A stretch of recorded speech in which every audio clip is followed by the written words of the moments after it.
किया ज़िबा कातिल ने रुक रुक के ऐसा, किया ज़िबा कातिल ने रुक रुक के ऐसा, ज़बा थक गई मरहबा कहते कहते। सलाम, नमस्ते, सत श्री अकाल। मैं हूं आपके साथ अर्शिता मिश्रा और आप देख रहे हैं टाइम्स मेल। एक तरफ जेफरी एप्स्टीन की फाइलों में दर्ज दुनिया भर के बड़े बड़े धर्म रक्षकों की काली करतूत सामने आ रही है। एक तरफ बलात्कारी और नाबालिग लड़कियों के तस्कर के साथ ताल्लुकात रखने वाले लोगों को इस्तीफा देना पड़ रहा है, तो वहीं दूसरी तरफ हमारे यहां भी एक बड़े मंत्री का नाम सामने आया है, लेकिन वो राष्ट्रहित में जेफरी एप्स्टीन से एक बार नहीं बल्कि कई बार मिल चुके हैं। एक तरफ पूरे देश में एसआईआर के नाम पर आम लोगों को परेशान किया जा रहा है। भाजपाई राज्यों में एसआईआर एक चैलेंज बना हुआ है, तो वहीं दूसरी तरफ जिन राज्यों में भाजपा की सरकार नहीं भी है, उन राज्यों में भी एसआईआर के जरिए बड़े पैमाने पर नाम काटे जा रहे हैं। अगर बड़ी कामयाबी नहीं मिल रही है, तब भी फॉर्म 7 भरकर नाम भी काटे जा रहे हैं।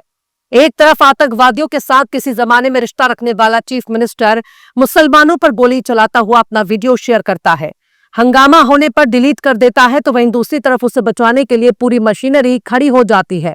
भारत को इस कदर नफरत में डुबो दिया गया है कि बांग्लादेश में अगर किसी माइनॉरिटी पर हमला होता है तो उसका बदला लेने के लिए भारत की माइनॉरिटी को न सिर्फ निशाना बनाया जा रहा है बल्कि उन पर हमले भी हो रहे हैं। पर हिम्मत नहीं है कि बांग्लादेश से बदला ले सके, उसे सबक सिखा सके, क्योंकि तब इंटरनेशनल पॉलिटिक्स याद आने लगती है। तब बांग्लादेश के कंधे पर अमेरिका का हाथ भी नजर आने लगता है। तब अमेरिका के साथ होने वाली शर्मनाक डील भी याद आने लगती है। तब एप्स्टीन के फाइलों में मौजूद बड़े बड़े नेताओं, मंत्रियों, संतरियों के नाम भी याद आने लगते हैं। आखिर ऐसी मक्कारी कहां देखने को मिलेगी जहां सारे कारनामे और बड़े से बड़े शर्मनाक करतूत को धर्म की आड़ में छिपा दिया जाता है, पर यह नहीं बताया जाता कि एप्स्टीन जैसे दरिंदों से रिश्ते रखकर कौन से धर्म को मजबूत बनाने की कोशिश हो रही थी। अपने देश के अल्पसंख्यकों की कोई चिंता नहीं, दूसरे देश की बहुत चिंता है। पीट पीट कर मॉब लिंचिंग करने की घटनाएं बढ़ती जा रही हैं। हालात तो यहां खराब हो चुके हैं कि ट्रेन में कोई भी दाढ़ी टोपी वाला मुसलमान खुद को सुरक्षित नहीं समझ रहा। मनमाड काकीनाडा शिरडी एक्सप्रेस से लातूर जा रहे मोहम्मद इमरान पर ट्रेन के भीतर ही 15 से 20 लोगों की भीड़ ने हमला कर दिया। उनकी दाढ़ी नोच दी, टोपी को सिर से फेंक दिया, उनके मोबाइल छीन लिए, 12,000 कैश भी लूट लिया। पीड़ित हाफिज मोहम्मद इमरान ने इल्जाम लगाया कि जब उनके साथ मारपीट की गई तो कोई बचाने नहीं आया, जबकि उस ट्रेन में और भी लोग मौजूद थे। इमरान ने जब इसकी शिकायत रेलवे पुलिस और टीटी से की तो उन लोगों ने भी उसे नजरअंदाज कर दिया। इमरान ने अफसरों को दिए गए बयान में कहा कि मुझे जबरदस्ती उठाकर मारने लगे, सिर्फ दाढ़ी और टोपी पहने होने की वजह से उन्हें निशाना बनाया गया। बीच बचाव करने पहुंचे उनके एक मुस्लिम दोस्त के साथ भी मारपीट की गई।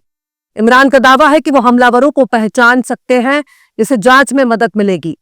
वो अब इंसाफ के लिए गुहार लगा रहे हैं। उनके साथ ये वारदात तब हुई है जब ट्रेन हैदराबाद के हाफिज पेट रेलवे स्टेशन पर रुकी हुई थी। हैरानी की बात यह है कि एसी कोच में इस तरह की वारदात हो गई और अभी तक कोई एक्शन नहीं लिया गया। अगर एसी कोच में भी धार्मिक पहचान के आधार पर किसी को निशाना बनाया जाता है, तब रेलवे की सुरक्षा पर गंभीर सवाल उठता है। इससे पहले जुलाई 2023 में आरपीएफ के कांस्टेबल ने ही ट्रेन में 3 मुस्लिम यात्रियों की गोली मारकर हत्या कर दी थी। उस वक्त चेतन सिंह नाम के एक संगी दरिंदे ने Jaipur Mumbai central superfast express में अपने सीनियर एएसआई टीकाराम मीना को अपने सर्विस राइफल से गोली मारकर हत्या कर दी थी। इसके बाद नाम और पहचान के आधार पर चेतन सिंह ने बारी बारी से 3 मुसलमानों की हत्या कर दी थी। तब से ही रेलवे की सुरक्षा पर गंभीर सवाल उठने लगे हैं। आए दिन ट्रेन में मजहब के आधार पर मुसलमानों को निशाना बनाने वाली वारदात सामने आती ही रहती है और ये सिलसिला रुक नहीं रहा। लगातार इस तरह के मामले बढ़ते जा रहे हैं। जब इसी तरह की वारदात ट्रेनों में बढ़ती जा रही है तो फिर रेलवे की अपनी सुरक्षा और प्रोटेक्शन का क्या मतलब रह गया। बात सिर्फ यहां तक नहीं है। जहां जहां मुस्लिम पहचान की इमारतें मौजूद हैं, उन इमारतों को भी निशाना बनाया जा रहा है। उत्तर प्रदेश में मदरसा और कई घरों पर बुलडोजर चला दिया गया। प्रशासन ने इसे अवैध अतिक्रमण बताकर अपनी कार्यवाही को जायज ठहराया और कहा कि इमारतें सरकारी जमीन पर बनी हुई थी। चलो मान लेते हैं कि ये सरकारी जमीन पर बनी थी, लेकिन बनारस की दाल मंडी कौन सी सरकारी जमीन पर बनी है? वहां क्यों लंबी चौड़ी सड़क चाहिए? वहां तो 2-2, 300 साल पुराने मकान हैं और उन्हें तोड़ा जा रहा है। पत्रकारों को भी जाने से रोका जा रहा है। दाल मंडी में ऐसा कौन सा खजाना छिपा है जिसकी तलाश हो रही है? ऐसा कौन सा राज छिपाने की कोशिश हो रही है? क्या गुजरात वाले किसी धन्ना सेठ के लिए रोड बनाई जा रही है, या फिर किसी बड़े कारोबारी की सुविधा के लिए आम लोगों के घर, मकान, दुकान को तहस नहस किया जा रहा है? मसला हर तरह से एक ही जैसा नजर आता है। ऐसा क्या किया जाए कि देश की माइनॉरिटी को ज्यादा से ज्यादा नुकसान हो? बदले में अगर दूसरों के मकान भी गिराने पड़ जाए तो गिरा देने चाहिए। सुप्रीम कोर्ट की गाइडलाइन का कचूमर निकल चुका है। अदालत को इस वक्त खुद की पहचान बचाने की नौबत आ गई है, क्योंकि उसके आदेश को सरकारें ठेंगा दिखा रही हैं। अदालतों के आदेश मानने के लिए सरकार तैयार नहीं है। दाल मंडी में मौजूद लोगों के पास हाईकोर्ट के स्टे होने का दावा किया जा रहा है और प्रशासन कुछ भी सुनने को तैयार नहीं है। बुलडोजर एक्शन ले रहा है। आखिर इन्हें पतली सी गली में कौन सा ताजमहल बनाना है जिसके लिए लंबी चौड़ी सड़क बनाई जाएगी? और अगर बनाना ही है तो किसी दूसरे जगह पर बनाओ जहां कुछ तोड़ना ना पड़े। ये कैसा बकवास है? जहां पुराने से पुराने स्ट्रक्चर को तोड़कर सड़क तैयार की जाएगी। किसी दूसरे देश में अगर पुराना स्ट्रक्चर होता तो उसे हेरिटेज का दर्जा दे दिया जाता और उन्हें सुरक्षित करने के लिए सरकार की तरफ से कोशिश की जाती। कई लोगों के मकानों को जर्जर घोषित कर गिराया जा रहा है। अगर जर्जर देखना है तो सिर्फ बनारस की दाल मंडी ही क्यों नजर आ रही है? देश भर में जर्जर मकानों को खोजना चाहिए। अगर जर्जर प्रॉपर्टी को देखने और गिराने का शौक है तो पुल क्यों गिर रहे हैं?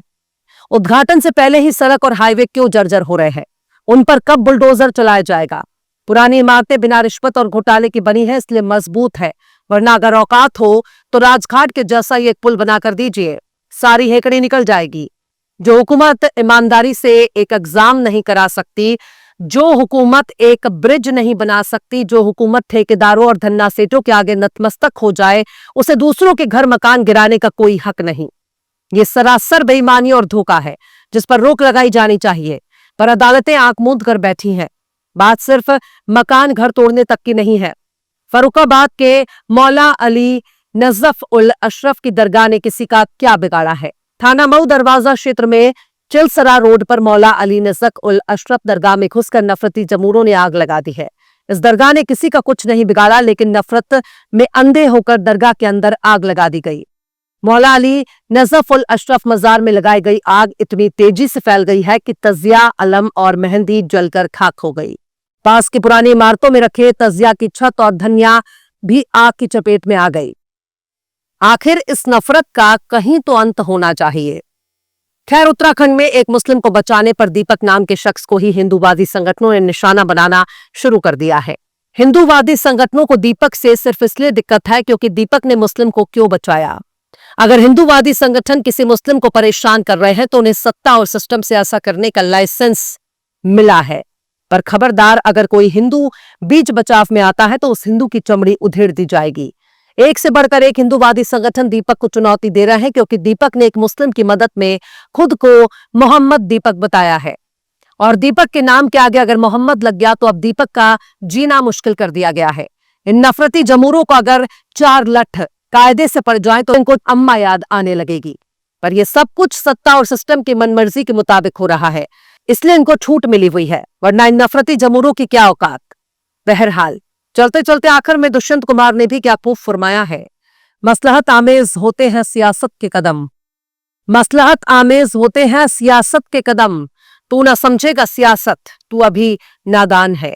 फिलहाल इस खबर में बस इतना ही। यह एपिसोड आपको कैसा लगा कमेंट बॉक्स में आप जरूर से बताइए। पसंद आए तो लाइक करें, शेयर करें और बेबाक निष्पक्ष स्वतंत्र पत्रकारिता को सपोर्ट करने के लिए हमारे चैनल टाइम्स मेल को जरूर से सब्सक्राइब करें और बेल आइकन की घंटी वाली बटन आप जरूर से दबा दें ताकि आपको हमारे आने वाले नए वीडियो की नोटिफिकेशन फौरन ही मिल जाए। फिर मिलते हैं किसी और वीडियो में एक नई खबर के साथ। हर्षिता मिश्रा को दीजिए इजाजत। जय हिंद। अगर अभी तक आपने हमारे चैनल टाइम्स मेल को सब्सक्राइब नहीं किया है तो जल्दी से सब्सक्राइब कर दें और बेल आइकन भी प्रेस कर दें।